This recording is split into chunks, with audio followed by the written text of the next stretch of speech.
Imam Kasuza aleze obwennyamivu olw'okwerumagana okuli mu basiraamu naddala abakulembeze kwagamba nti kuviirako eddiini y'obusiraamu okunafuwa. Yadde mulabanga ebitaliimu abantu tebakubagana bikonde naye eri munda abantu bakyalumagana ekivuddemu okunafuwa kw'obusiraamu.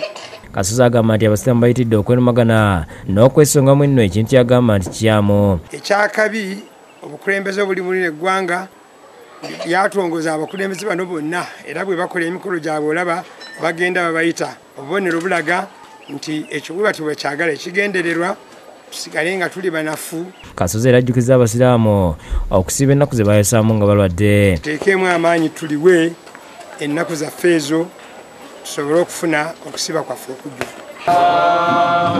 Sheikh Ahmad Amusubuga akubiriza abasiraamu obutasanyuka mu nsanyusa etagasa ku lunaku luno kubanga bayinza okusibira obwerere ekisibo kyabwe wabula balambule ku balwadde n'abasibe. Bino abyogedde mu kusala Idi ku muzikiti gwa Salaamu Eggaba. Bayozezza ate babeere nga baanika mu ttaka okusaba Allah subhanahu wa ta'ala akkiriza okusiba kwomwe. Ate ye omwogezi w'abasiraamu ku muzikiti guno Haji Muhammad Lubega wasabidde abasiraamu okuwaayo okudduukira omuzikiti guno kubanga gukyali mupya. Eswala za bulijjo zibaawo tujje tusaayo naddala abaami eswala tuzirete mu muzikiti twagazise abaana baffe. N'abasiraamu bazimu bungi ku muzikiti gw'Ekyebando mu kusala Idi. Bano basabidde okubeera obumu bave mu kunenengana. Bino byogeddwa Sheikh Ibrahim Nsubuga ng'akulembeddemu okusala Idi.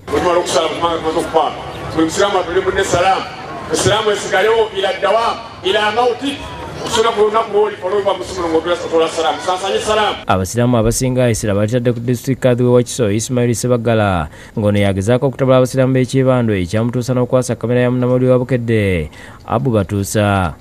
Kamera z'abannamawulire ne zaasibwa abantu abo abayasa kamera z'abannamawulire batuukirize obweyamu bwe beeyama kubanga basasula. Tuva mu mwezi ogw'okwenenya omwezi omutukuvu Allah okusonyiwa abantu tusaba district kadhi atuyambe aleme kutattanya linnya lya busiraamu wonna we tulaga.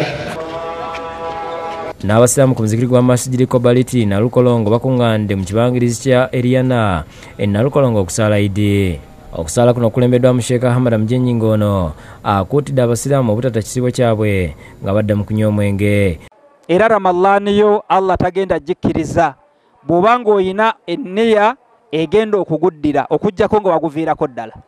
Omuntu alina akakuku musiraamu munna akajje ku mutima bw'onaaba tokajjeeko osiibidde bwereere bw'onaaba tokajjeeko weegayiriridde bwereere Allah tagenda kusonyiwa mazambi go n'ekisibo kyo tagenda kukikkiriza. Ono era alagidde gavumenti okuyamba abasiraamu abasibwa obwemage ekitattanya erinnya ly'abasiraamu. Ne basiba basheekhe 8 ku lwa sheekhe yafudde. Obusiraamu bugenda kutegerwa mu Uganda bube nga tebukyasobola kutambula. N'abasiraamu b'oku muzikiti gwa Masjidi Faraji Kawempe nkyaleero bakedde kuŋŋaanira mu maka ga Haji Abdallah Kisitu agasangibwa e Kawempe Kivulo okusala Eid al-Fitri. Ye Sheikh Ruto Abdallah Hakimu asinzidde wano n'akubiriza abasiraamu naddala abasajja okufaayo okulaga omukwano eri abagala baabwe. Omwana n'agamba munange taata njagala kunywa soda kana gwe bamaze kusira nakasasula bizo z'aba soda bannange y'emaani mwagijawa. Yakulira omuzikiti gwa Masjidi Faraji Kawempe asabye abasiraamu okulekerawo okukola ebikolwa ebibamalamu ensa. Tulekeraawo okutujja ku mizikiti gyaffe okututwala ogenda okulwanya kilo za sukaali n'obuwunga ne lita ya butto nga twagala okubeera nga tubifuna ne tuswala mu bitongole ebikulu ebyagabya abantu okusiibulukuka. Bayimaamu essaawa etuuse mutule ku mizikiti gyammwe babaloonye nga babanoonya mu bululu. Buli beesimbu abawalimu abamasheekhe abantu mwenna abagoberezi برحمتك يا ارحم الراحمين. اي الله abantu bano batwale